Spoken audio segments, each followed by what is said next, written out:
kan.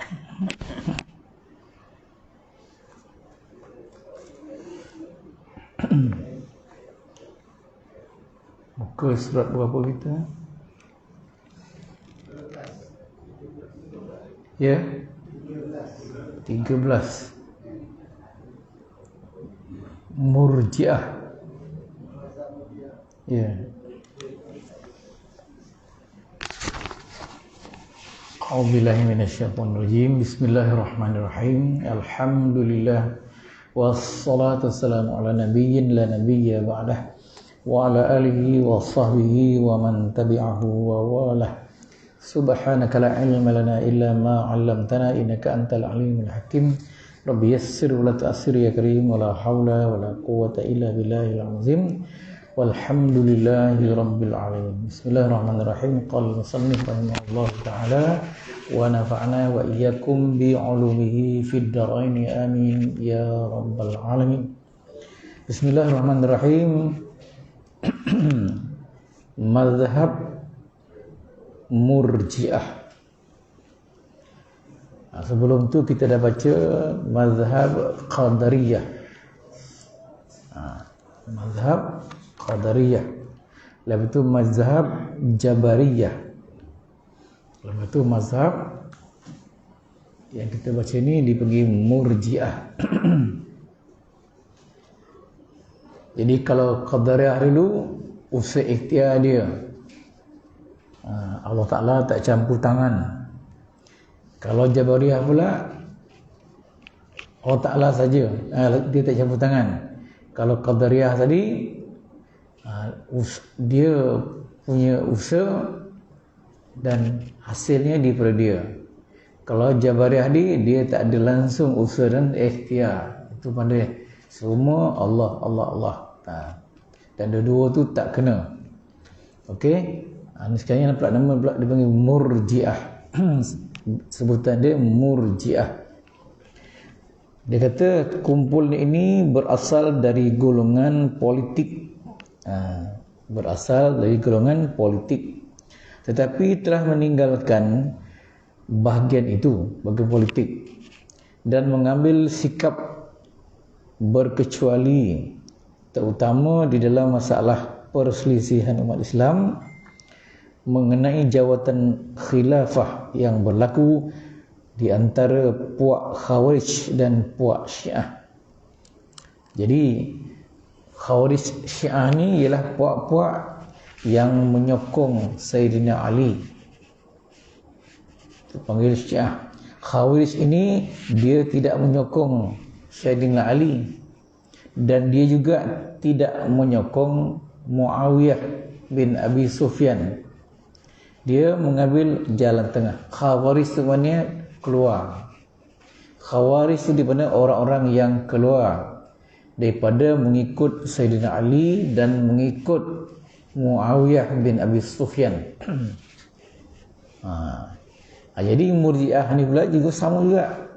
Dia mula-mula terlibat dalam politik, ikut golongan Ali ke atau ikut golongan Muawiyah ke sebagainya, sampai satu tahap dia keluar daripada politik, ikut-ikut tadi, dan mengambil sikap berkecuali, terutama dalam perselisihan umat Islam mengenai jawatan khilafah yang berlaku pada itu. Dia berkecuali, dia tak campur. Itulah dia Murji'ah. Jadi artinya cerita politik, cerita kumpulan-kumpulan dulu-dulu dah terjadi dah. Syiah ni kumpulan politik lah. Puak-puak yang menyokong Sayyidina Ali, itu maksud dia. Jadi Syiah ni betul ke? Betul ke? Jawab hari ni dah tak betul dah. Dah caca merba kefahaman dia. Asalnya punya kong Ali lah.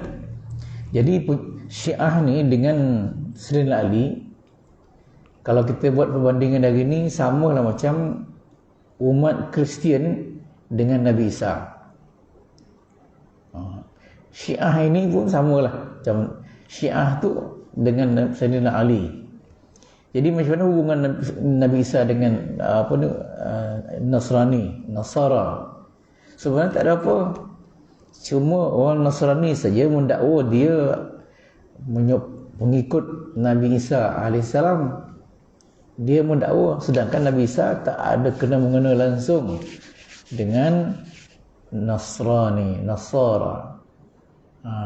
Tapi dia ikut agama Nasrani, ikut kata Nabi Isa, sedangkan Nabi Isa tak kait langsung dengan dia dah. Begitu juga Syiah ni kata pengikut Ali. Sebenarnya tak ada kena-mengena pun dengan Ali. Mana pahaman dia dah lari daripada pahaman Islam yang sebenarnya. Mana kalau Ali ada kan, Ali memang tolak dia, macam tu lah kata dia. Sebab tu Syiah dah lari daripada akidah, lari daripada tu, lari macam-macam lagi. Bahkan dia punya kumpulan dia sekarang ni jadi 73 kumpulan dia, Syiah. 3 kumpulan tu terbagi ke 73 kumpulan terbagi kepada 3 induk dia. Yang pertama dikira pengikut Zaidiyah. Pengikut Zaidiyah. Daripada Zaidiyah tu pecah pula banyak lagi pecahan dia. Lepas tu pengikut Ismailiyah, dan di bawah Ismailiyah tu pecah lagi banyak. Dan pengikut yang ketiga Imamiyah. Yang ada di Iran sekarang ni ialah golongan Imamiyah. Imamiyah tu mana imam yang 12. Imam 12. Mana daripada Ali, Hasan, Husin sampailah kepada yang bawah sekali. 12 orang. Itulah imam Syiah. Jadi imam Syiah yang akhir sekali, dia ghaib masa kecil. Nama dia selupa dah. Masa kecil dia ghaib. Lepas tu boleh masa dijumpa oleh orang-orang tertentu. Lepas tu tak ada jumpa lagi dah. Dan dia tu akan turun akhir zaman sebagai Imam Mahdi. Itulah kepercayaan Syiah. Itu sebab dia sibuk. Syiah tu patut 190 hujung tu dah ingat Syiah dah. Masa apa? Masa siapa tu yang Khomeini hidup masa tu lah. Khomeini dikira sebagai pembantu Syiah, pembantu Imam Mahdi. Tapi bila Imam Khomeini ada, Imam Mahdi pun tak turun lagi. Ada Kashabilah lah. Macam tu lah. Jadi sekarang ni how view lah tu. Tak mana nak ikut. Itulah Syiah. Dia bukan satu bahagian daripada Islam, bukan. Pasal dia punya akidah dia lari sangat sebenarnya. Masa saya kerja dulu, yang kuat Syiah ni di Perak, di Lumut Perak memang kuat sangat. Tentera laut ramai terlibat dengan puak-puak ni, puak-puak Syiah. Jadi saya sampai kelahi lah dengan orang sana, puak Syiah. Jadi bila dah sampai setakat itu, saya telah buat satu kajian yang mendalam tentang Syiah, dan saya duduk dekat Dewan Perpustakaan Tun Sri Lanang, Universiti Kebangsaan Malaysia seminggu. Buka red spot, buku-buku dia ni tak ada di luar, dia duduk dalam kawasan merah. Duduklah tu buat kajian tentang Syiah. Bila catit situ, buku tak boleh buat keluar, tutup catit dan cukup sudah pun dah bawa keluar yang tersetit. Dan saya buat satu format untuk diceramahkan dekat semua orang. Bila cukup tu, saya akan buat satu persembahan, panggil daripada KL, daripada Perak, orang-orang yang ada yang ada kaitan dengan pengarah sana dan pengarah sini. Kurang lebih 300 orang dalam dewan dekat KD Pelanduk semua dah. Dan seorang membantu saya komputer tu lah. Nak jelaskan siapa itu Syiah. Pasal ustaz-ustaz gagat di Lumut dan nampak ikut Syiah. Pasal cukup berkesan. Jadi saya masuk tu, panggil orang yang tunjuk muka saya tu, tunjuk muka saya macam ni, waktu dekat tempat bilion kan, ada Ustaz beli belah bilion tu. Ditunjuk dengan kaki. Dia katakan saya tak betul. Saya marah betul lah, buat kajian betul lah. Panggil dia semua sekali. Dah panggil dah sudah tu, saya akan sembahkan tu bukan 1 jam setengah. Lepas tu terbuka, sila soal, nak soal. Tak ada soalan pula. Jadi saya maklumat yang saya beri dalam ceramah saya tu tak ada daripada maklumat Ahlussunnah wal Jamaah dah. Semua saya ambil daripada kitab-kitab yang ditulis oleh ulama Syiah. Kitab A, kitab ni 1, nombor 2, kitab ni penulis dia sekian, muka sekian. Apa dia cakap semua satikan. Ada semua kali. Dia tak baik lagi lah. Ini cakap bukan cakap umat Islam, cakap Ahlussunnah wal Jamaah, cakap Syiah. Tak ada dah. Senyap, semua senyap dewan. Mana pukul teruk betul lah Syiah. Lepas tu saya kata itulah yang penutup lah. Syiah dengan sendiri tak ada kaitan langsung. Sama lah macam Nasrani dengan Nabi Isa. Itu ya. Senyap. Jadi tapi saya pun masa tu takut juga. Pasal itu Syiah ramai, dia ikut tembak saya, dia bunuh saya, macam-macam lah boleh jadi. Jadi minta lindung kepada Allah Ta'ala lah, itu ya. Tu contoh Syiah. Teruk sangat. Tapi benda-benda tu dah tak ada lagi kat tangan saya. Saya orang pasal pinjam, orang sini pinjam, langsung dia terhilang lah. Maka saya pun dah tak ada lagi dah benda-benda tu. Kalau tak boleh kita buka. Tapi saya tak fikir pula akhir-akhir ni. Saya fikir saya dah dedahkan tu, saya dah puas hati, cukup lah. Macam tu lah Syiah. Lagi ni Syiah terus on juga. Okey. Jadi satu kelompok yang mengaku Islam tapi sebenarnya tak. Pada saya tidak. Pasal syahadah dia lain, rukun-rukun dia lain, semua lain. Daripada buku telah saya ambil. Jadi lari. Okey. Itulah dia Syiah. Perkataan Murji'ah itu diambil daripada perkataan irja' yang berarti menangguhkan. Mereka dinamakan Murji'ah kerana menangguhkan persoalan dan pertelingkahan antara umat Islam yang menumpahkan darah itu hingga hari kiamat dan menyerahkan perkara itu kepada Allah Ta'ala. Itulah dia Murji'ah. Dia keluarlah daripada mengikut orang tu semua. Itu maksud dia. Jadi dia tak ikut campur. Kau nak berapa orang, kau nak bunuh-bunuh, pokok dia kau lah, kata dia. Itulah PP dia. Dia tarik diri. Itu satu kumpulan. Tapi pengikut-pengikut dia taklah ramai sampai hari ni. Kan, yang ramai sekarang Syiah. Khawarij pun boleh katakan kurang. Hari ni lah.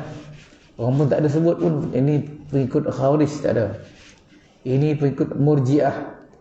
Tuan-tuan pun tak pernah dengar perkataan tu kan.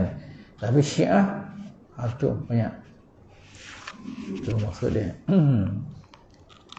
Pada peringkat permulaan pahaman ini lahir di kalangan para sahabat, termasuk Abdullah bin Umar, Sa'id bin Jubair dan lain-lain. Kemudian diikuti oleh tabi'i termasuk Imam Abu Hanifah dan Abu Yusuf serta ahli-ahli hadis yang lain. Peringkat dia ramai lah. Pasal apa ni? Dia tidak suka perang. Dia tak suka umat Islam ni bergaduh. Itulah. Akhirnya mula-mula ramai ikut.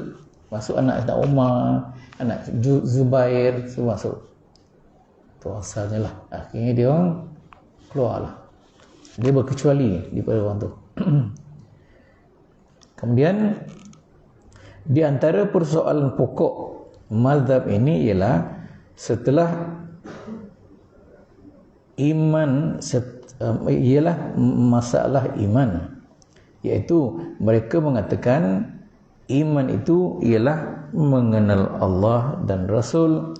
Sesiapa yang mengaku bahawa tiada Tuhan melainkan Allah dan Nabi itu sesungguhnya sudahlah ia dikira beriman. Jadi Islam dia percaya kepada Allah, percaya kepada Rasul, cukup. Tak ada percaya pun tak apa dah. Kita malaikat tak masuk, tak apa. Kita kitab tak masuk, tak apa. Peras yang Rasul tak ada lah. Hari kiamat tak ikut, tak percaya, tak apa. Qada dan qadar, tak apa. Dia dua tu. Percaya kepada Allah, percaya kepada Rasul, sudah cukup. Itulah dia pahaman Murji'ah. Kalau kita tulis Sunnah wal Jamaah ni, rukun iman kita ada 6 kan. Percaya kepada Allah, percaya kepada malaikat, percaya pada kitab, percaya pada Rasul, ada Rasul adalah, percaya pada hari kiamat, dan percaya kepada qada dan qadar. Dia tu tak masuk. Itulah dia Murji'ah. Jadi lagilah daripada Islam. Di samping itu dia ada di antara orang-orang Murji'ah ini yang melampaui batas. Ada yang melampaui batas. Mereka berani mengatakan iman itu hanya etikad dalam hati saja.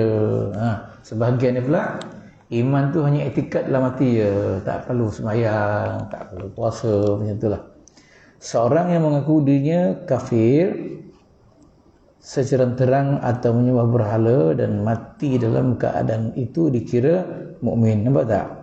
Seorang yang mengaku dirinya kafir secara terang-terang atau menyembah berhala dan mati dalam keadaan itu dikira mukmin juga jika hatinya masih beriman dan ia akan menjadi ahli syurga di akhirat kelak. Jadi dia hati percaya iman cukup lah. Walaupun orang kafir.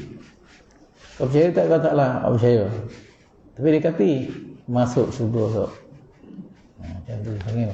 Betul tak? Tentulah tak betul. Hari ni tak faham macam ni. Ada. Betul lah.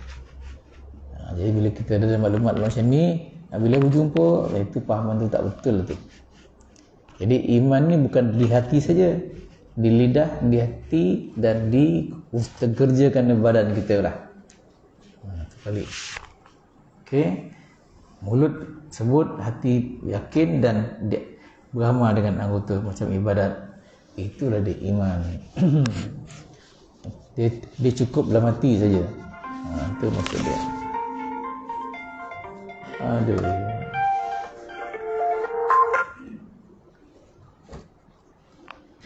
Scammer kan waktu ni. Tapi tak kira, saya 23 kali dah abang saya mati. Semua waktu mengajar macam ni. Abang saya sama pergi ke Perak tak dulu kan. Tengah ngajar macam ni kan. Telefon pasal apa pula tengah ngajar kecoh. Tengok abang dah meninggal kata. Maghrib tadi. Bukan mandi ditemui di waktu maghrib dia dah mati. Dekat rumah dia seorang diri. Dia seorang. Macam ni. Okey. Kemudian sebelah itu Mu'tazilah dan Ahlus Sunnah wal Jamaah. Ni dia singgah pula dua ni. Satu daripada pahaman Mu'tazilah, tapi dia tak sebut satu-satu, dia buat asing. Kenapa? Pasal ini yang terbanyak orang yang berpahaman Mu'tazilah hari ini. Termasuk kita secara tidak sedar. Masuk pimpin-pimpin di atas sana. Pasal dia tak tahu apa-apa pun. Kita pun termasuk. Pasal kita tak perasan dan kita tak sedar. Dalam bahagian ini Mu'tazilah dan Ahlus Sunnah wal Jamaah. Yang pertama Mu'tazilah, lepas tu pahaman Mu'tazilah, jasa Mu'tazilah, Ahlus Sunnah wal Jamaah, fahaman Ahlus Sunnah wal Jamaah. Jadi kita tengok pula apa itu Mu'tazilah. Jadi perkataan Mu'tazilah ni isim fa'il, orang yang mengasingkan diri. Maknanya Mu'tazilah. Jadi dia punya isim masdar i'tizal atau panggil dia uzlah. Jadi perkataan uzlah ni bagus asalnya. Uzlah ni maknanya kita dah belajar tasawuf, dah mengambil zikir untuk meningkatkan rohani kita cepat. Kita kena berzikir seorang diri. Jadi dia panggil uzlah. Sama ada dalam rumah kita atau tempat-tempat lain, atau di suara-suara macam ni, tempat orang yang tak ada lah. Itu dia panggil beruzlah. Jadi Mu'tazilah ni maknanya orang yang mengasingkan diri lah. Itu makna asalnya. Tapi di sini makna tentulah mempunyai pahaman yang tertentu. Okey, kita tengok dulu kan. Mana dia?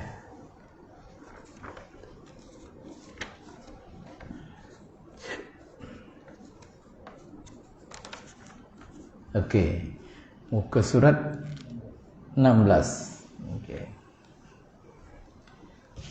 Mu'tazilah dan Ahlus Sunnah wal Jamaah. Bab ketiga, Mu'tazilah, iaitu satu mazhab i'tiqad. Mazhab i'tiqad. Jadi mazhab yang berkait dengan soal pegangan. Ingat tu? Tauhid lah. Betul tu.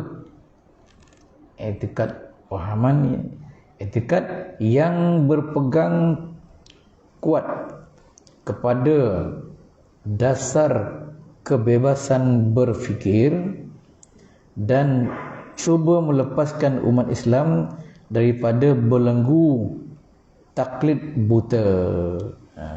Yang pertama, berpegang kuat kepada dasar kebebasan berfikir. Itu yang pertama sekali. Dia bebas berfikir. Yang datang dalam fikir itu macam ni, tak ada siapa yang boleh menahan, mengganggu dia. Satu. Yang kedua, cuba melepaskan umat Islam daripada belenggu taklid. Maknanya jangan ikut orang tak tahu pasal. Taklid tu ikut mazhab itu, ikut orang tu, ikut orang ni, jangan. Kita ada fikiran sendiri. Kita bebas berfikir. Kita tidak perlu ikut orang. Nampak kan? Kita ada fikiran, apa kita ikut orang? Kalau dalam kehidupan hari, tahalan sikit, ini dalam i'tiqad. Bila i'tiqad ni dia ikut kepala dia, bahaya lah. Kita mesti ikut Quran, mesti ikut hadis, dan mesti ikut Rasulullah sallallahu alaihi wasallam. Dialah tempat kita bergantung. Dia nak bebas berfikiran, bebas, dan tidak jadi jumud, beku. Macam tu sekali lah. Dia konon dia ni bila bebas berfikiran, bebas, dia punya pendirian yang sangat kuat. Begitulah. Dia rasa dia hanal lah kata. Okey, itulah maknanya mazhab yang berkaitan dengan i'tiqad. Berpegang kepada kebebasan berfikir dan melepaskan umat Islam daripada bertaklid buta. Jangan ikut-ikut dia. Pengasas mazhab ini bernama Wasil bin Atha. Pengasas mazhab ini ialah Wasil bin Atha. Hidup antara tahun 80 sampai 180 Hijrah. Maknanya umur dia 100 tahun. 80 ke 100? 80 ke 180? 100 tahun ke? Bukan 80 kan? Kalau 80 160 kan? Cantik lah. Matematik saya tak nak lah.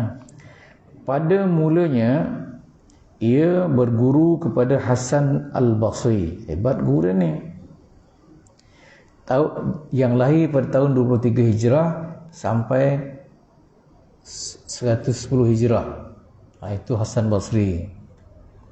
Kemudian menyisihkan diri, tidak ikut Hasan Basri lagi, lalu berpisah daripada gurunya Hasan Basri kerana tidak bersetuju dengan pendapat gurunya dalam masalah orang yang melakukan dosa besar.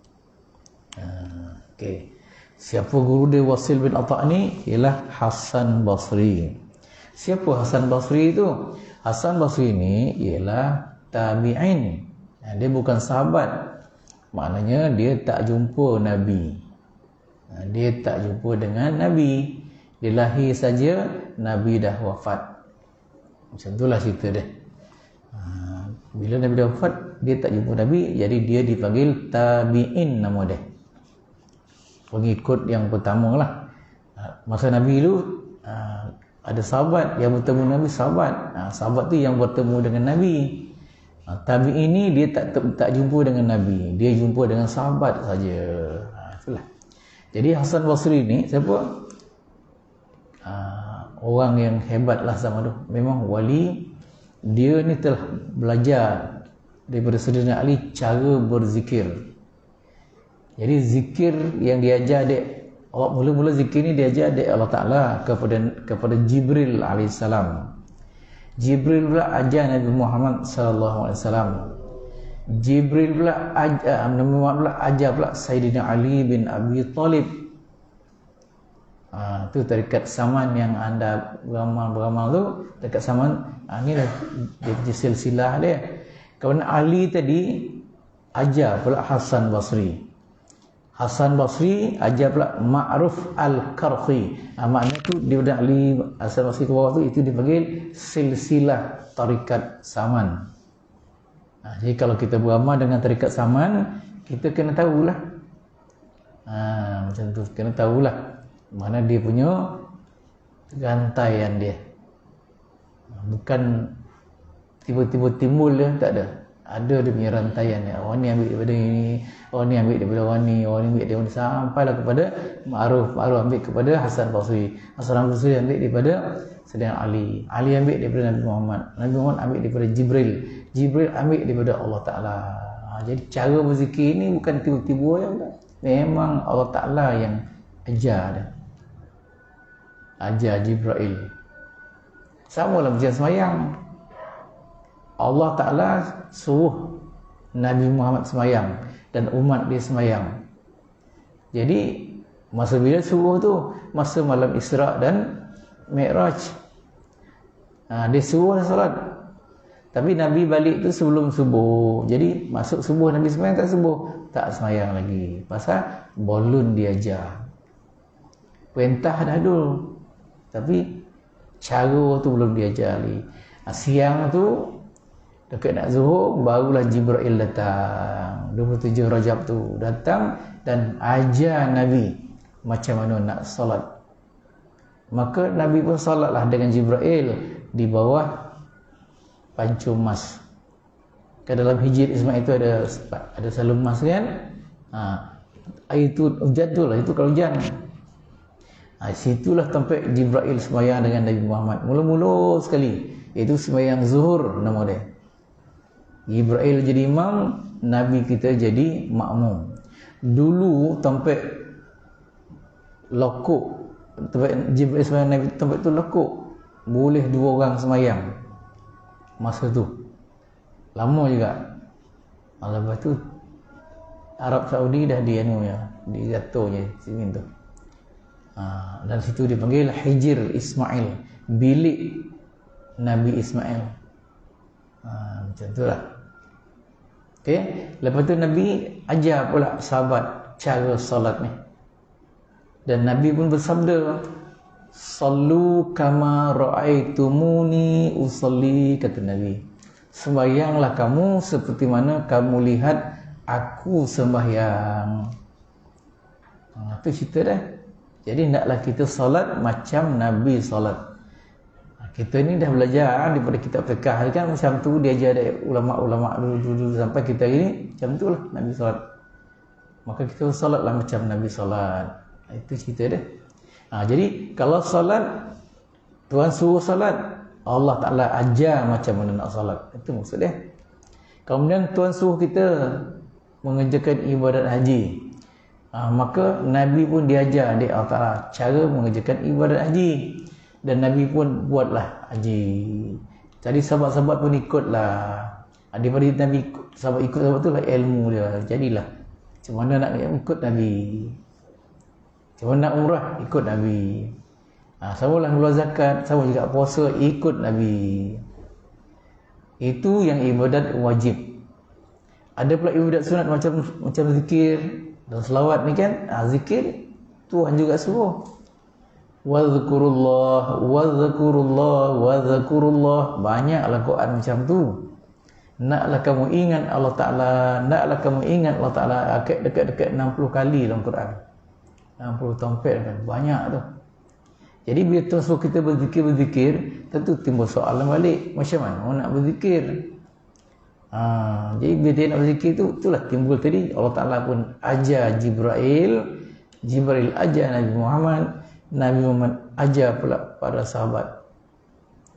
Antara sebelah Ali dan lain, masuklah Abu Bakar, masuk semua ada. Macam itulah. Jadi kita hendaklah berzikir, yang terbaiknya mengikut macam mana Nabi ajar. Kalau kita berzikir tidak ikut kaedah yang diajar Nabi, takut-takut kita memandai-mandai nama. Macam itulah. Nabi dah tunjuk dah cara berzikir dah. Dalam kitab dah terang-terang dah. Kitab tasawuf lah. Fikah tak ada dah. Jadi orang tak peduli. Itu kita. Jadi rugi sangat. Itulah. Kalau tanyalah tu, itulah yang kau belajar. Dalam kitab memang dah sebut. Kitab dia yang Ustaz Al-Urwatul Wuthqa. Ada Sairus Salikin dia juga. Juzuk 3. Macam itulah. Dan lain-lain kitab Saman. Ada cerita cara tu. Macam itulah. Okey. Itu cara berzikir. Hasan Basri tadi lahir tahun 23 Hijrah dan mati tahun 110 Hijrah. Jadi Hasan Basri ajarlah Wasil bin Atta' ni sampai setahap lagi dia berikut Hasan Basri berselisih pendapat tentang dosa besar, tentang dosa, masalah orang yang melakukan dosa besar. Hasan Basri kata dosa ni macam ni. Dosa besar ialah dosa yang ni bla bla. Hukum dia macam ni. Macam itulah. Dia tak setuju. Dia tak setuju, dia lagi lah daripada ikut Hasan Basri. Ceritanya begini kita dalam kitab tu kan. Kita apa cerita dia? Pada suatu hari ketika Imam Hasan Basri sedang mengajar di masjid, tiba-tiba seorang pendengar bertanya, apakah hukum orang yang melakukan dosa besar dan mati sebelum ia bertaubat? Belum pun sempat guru itu memberi jawapan, sama cerita, Wasil terlebih dulu berkata bahawa orang itu bukan mukmin dan bukan kafir, tetapi di tengah-tengah antara keduanya. Sedangkan gurunya berpendapat bahawa manusia itu ada 3 macam: mukmin, kafir, munafik. Jadi orang tanya, orang dia buat dosa besar ni, kalau dia mati macam mana? Belum Hasan Basri jawab, dia kata kalau dia orang tu dia mati suruh bertaubat,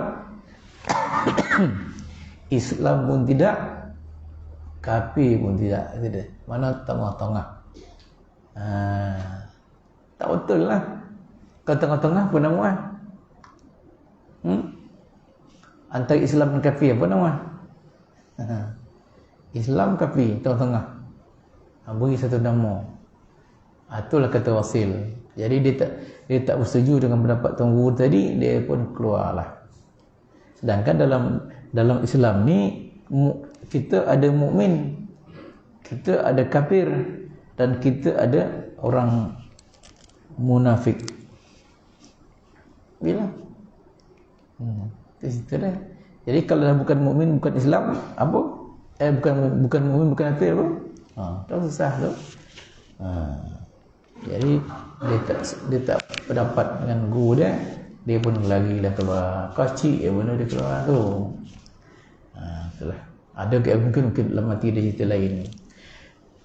Setelah berlaku perselisihan faham tersebut, Hasan Basri menghalau muridnya itu. Dia halau dia. Hasan Basri ni wali sebenarnya tu. Sebenarnya dia wali. Dia halau dia. Dan tidak membenarkannya mengikuti pengajarannya lagi. Sambil berkata, Wasil telah mengasingkan diri. Mengasingkan diri itulah mana i'tizal bahasa Arab dia. I'tizal tu isim masdar atau nama terbitan. Nama terbitan daripada i'tazala ya'tazilu, i'tizal isim masdar, nama terbitan. Jadi kalau mu'tazil tu isim fa'il dia, orang yang mengasingkan diri. Kalau i'tizal pengasingan diri, tu dia.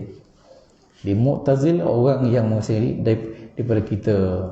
Dan daripada perkataan inilah diambil perkataan Mu'tazilah yang menjadi nama golongan ini.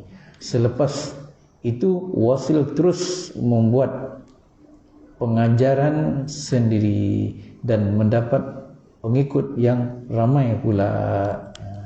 Itulah dia. Itulah dia jadinya Mu'tazilah. Dia mempunyai kebebasan berfikir. Dia tak mau bertaklid, ikut-ikut tak mau.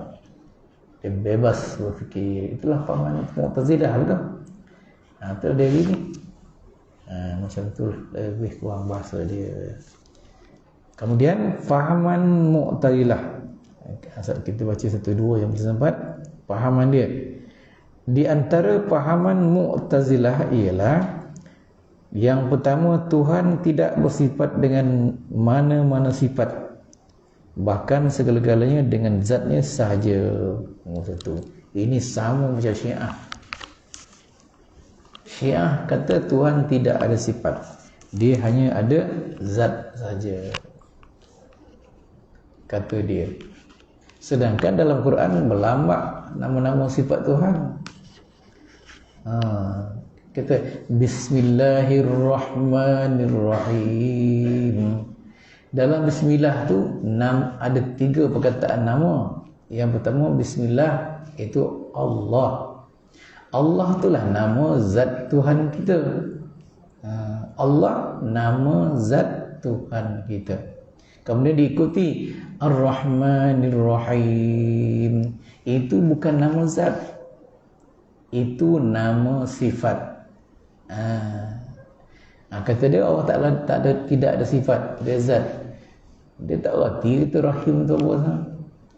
Rahman, Rahim, sifat. Okay. Dan banyak lagi. Al-Malik. Kan ada orang nyanyi lagu Asma'ul Husna tu kan. Al-Malikul Qudusus Salamul Mu'minul Muhaiminul Azizul Jabbarul Mutakabbir. Semua sifat Tuhan tu. Kalau baca sifat apa, nyanyi lagu Asma'ul Husna tu banyak nama tu, 99 tu. Nas'aluka ya man huwallahu alladhi la ilaha illa huwarrahmanur rahim al-malikul qudusus salamul mu'minul muhaiminul azizul jabbar al-mutakabbirul khaliqul bari'ul musawwir. Itu nama Tuhan tu. Ada nyanyi dekat sekolah. Makin lancar masa saya pengutua sekolah, makin pagi-pagi anak murid baca Asma'ul Husna tu. Tak lalu baca tu lancar. Ini dah berpuluh tahun tertinggalkan sekolah, dah jarang orang dengar kan. Awak pun tak baik, pun dah lupa dah. Sikit-sikit ingatlah. Kalau orang baca tu ketikut, tu boleh. Itu je lah. Dan tuan-tuan pun rasa baguslah. Macam tak sebelum kita belajar ni kan, bacanya kita baca Asma'ul Husna, bagus kan. Ada kelebihan tertentu. Jadi semoga cari perkataan tu kan, putus tit, kita baca ramai. Sedap macam dari situ sangat baik kita menyebut nama-nama zat dan sifat Allah. Itu gambaran dia kan. Jadi kita dia orang Mu'tazilah ni sama macam Syiah, dia kata Allah Ta'ala tak ada sifat, yang ada zat saja. Jadi jangan ikut dia. Itu salah. Nombor 2, Tuhan itu bersifat adil dan mesti membalas baik kepada orang yang membuat baik. Demikian juga sebaliknya. Dia kata Allah Ta'ala itu mesti adil. Orang buat baik mesti balas baik, orang buat jahat mesti balas jahat. Fahaman dia. Boleh tak? Tak. Allah Ta'ala memang adil, tapi dia bila orang buat jahat patut dia balas jahat lah kan. Tapi Tuhan tu tak, dia tengok pula. Ada yang Tuhan balas baik.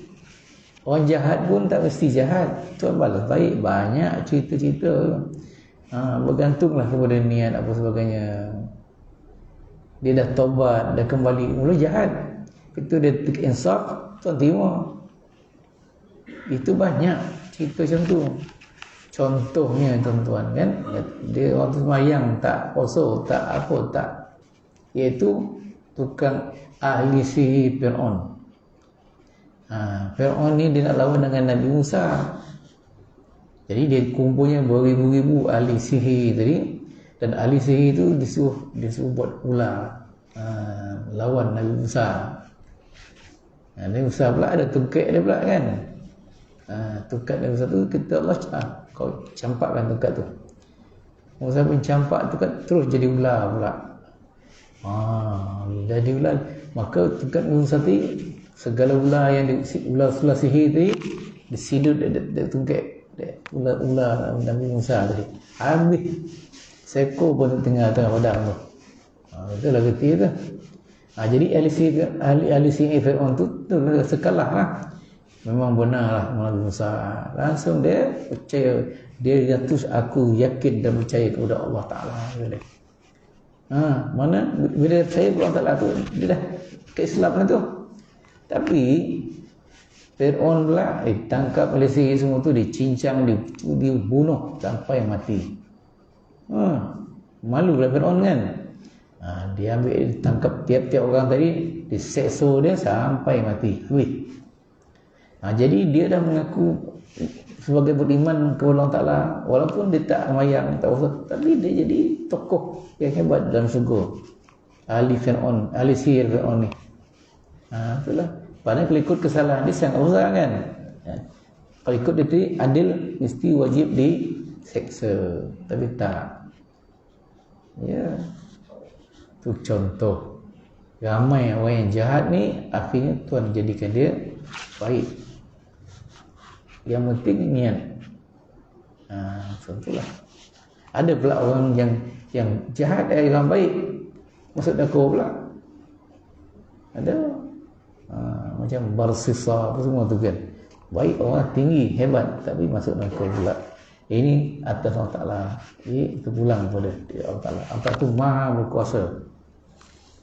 Kalau dia nak masukkan orang syurga, tak ada masalah. Nak masukkan kita dalam neraka pun tak ada masalah. Pokok dak dia. Yang itulah. Kemudian yang ketiga, manusia bebas melakukan sesuatu menurut kehendaknya. Ini yang bahaya ni. Manusia bebas membuat sesuatu mengikut kehendaknya. Mana boleh. Kita hidup ni mesti ada peraturan. Kan gitu kan? Ada peraturan. Tujuannya untuk kebaikan orang manusia. Tuhan siapkan peraturan. Ini boleh buat, ini jangan. Kan? Untuk kebaikan manusia. Ada tak? Manusia boleh lakukan apa saja. Bebas. Itu bebas berfikir tadi. Itu Mu'tazilah. Tuhan wajib membuat sesuatu yang baik dan yang lebih baik, atau soleh dan wal aslah. Dia wajib tak buat. Tak wajib. Tuhan harus saja. Kalau Tuhan tu wajib, itu Tuhan tu lemah. Itu maksud dia. Jadi Allah Ta'ala lah Dia nak buat ke, tidak ke, semua atas dia. Bantuan harus saja. Kemudian yang kelima, Al-Quran itu baharu dan bukan qadim. Quran itu baharu, dia kata, bukan qadim. Pasal ada tulisan lah, boleh baca lah, dia kata, baca lah alasan dia. Itu dia kata Quran tu baharu, sedangkan Quran tu semua qadim. Kita kena panggil Quran itu qadim, macam mana pun. Ingat tu, tak boleh kata Quran tu hadis. 6. Tuhan tidak dapat dilihat oleh manusia, baik di dunia maupun di akhirat. Tak betul. Tuhan boleh dilihat di dunia dan Tuhan boleh dilihat di akhirat. Kalau di dunia ni orang yang sampai ke peringkat fana billah dalam tasawuf, tak ada masalah. Yang dapat itu dipanggil al-jannatul mu'ajjalah. Ada orang kita tasawuf. Syurga yang disegerakan. Apa arti syurga yang disegerakan? Orang manusia yang beramal dengan zikir tarikat ini, dia fana billah dan dia sampai bertemu melihat zat Allah Ta'ala yang mukhalafatuhu ta'ala lillah hadis. Orang tu dipanggil mendapat al-jannatul mu'ajjalah, syurga yang disegerakan. Akhirat pasti wujuhu yawma idzin na'imah ila rabbiha nazirah. Quran dia, wujuhu yawma idzin nazirah, muka-muka pada hari itu, pada hari itu besok di akhirat berseri-seri. Kenapa? Ila rabbiha nazirah, kerana melihat kepada Tuhannya. Jadi kita dapat lihat Tuhan di akhirat besok. Semua orang ke? Tak. Orang yang ada nak bertemu Tuhan dalam dunia ni, niat dia, insya-Allah akhirat dapat. Macam kita yang beramal dengan zikir tarikat, niat kita, ya Allah, buka hijab aku, masukkan ilmu yang rahsia-rahsia. Itu betul-betul lah. Kita nak bertemu dengan Allah di sini. Kita nak. Tak dapat, itu tak apa. Itu termasuk orang akan yang diberi melihat besok. Satu kita. Kalau di sini kita tak ingin, tak ada keinginan nak melihat Tuhan, akhirat dikatakan juga mungkin Tuhan tak beri. Ingat tu. Okey. Itulah gambaran dia, lebih kurang. Sangat cukup satulah. Nanti situ so kita sambung lagi lah. Muka surat 17.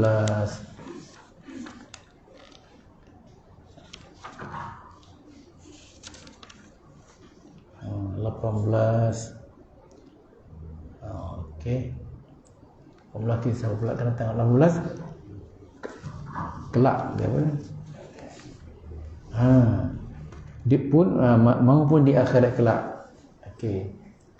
Mereka berdasarkan kepada ayat berikut. Qala rabbi arini anzur ilaika qala lan tarani. Ini juga Nabi lain, bukan cerita lain, cerita lain. Kita sambung tu surat situlah. Okey. Itu saja untuk malam ini. Ada soalan sila.